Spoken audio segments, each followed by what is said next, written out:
really is a challenge, to make these changes. It's not as easy as folks think. And you don't have a lot of engineers and manufacturers making these decisions, right? Like we have a lot of high level folks at a lot of the big companies, like you guys have one too. Sure, you have a liaison for governmental affairs. And one of my favorite guys, I talk to him all the time, won't say his name, but he's like, I walk into Washington and I go into a meeting at the EPA and there's 12 lawyers, one new engineer and me there, so it's like, that's kind of how these things go down. It's not like the feasibility of, oh, let's do an engineering study and see, no, we're just kind of reacting to, what happens is they say, we want zero GWP refrigerant. We say, we can't give it to you. Here's the best we can do. And even that's going to be hard. And that's kind of how these things.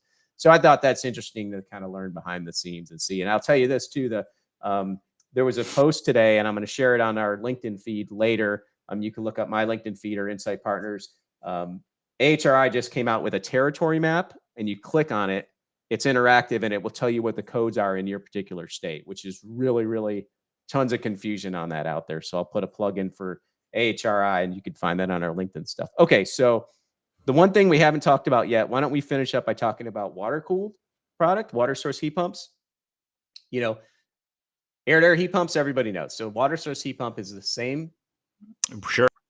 Same principle, except you're using water on the outside coil to extract heat and to bring the heat into the house. So why don't we talk about when you would use water source heat pumps versus air source?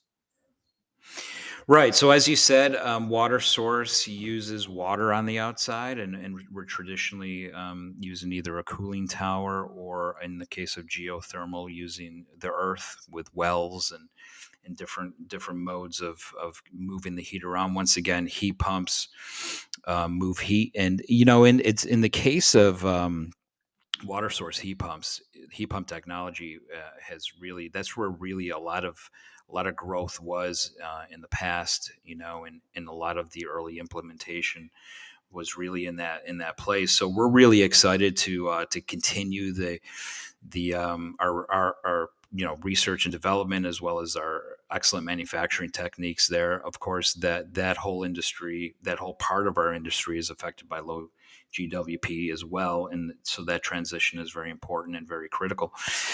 There's a lot of, when you look at water source heat pump, there's a lot of great technology there and a lot of great efficiencies. It's something that tends to be very expensive for the residential application. Always dependent on government money. So it's always kind of, that market kind of rides the wave of whatever federal and state money is available. So it's very dependent on the subsidies that are there. So it can be a great opportunity for a homeowner to achieve, a higher level of efficiency, even better than air to air heat pump technology. So there's been a lot of push lately, Tony, as you know, for planning, greater planning, and having sort of district, wells and that sort of thing. So a community, if planned correctly, can share the heat pump field in terms of whatever wells are constructed or that sort of thing. So with planning there's a great push in that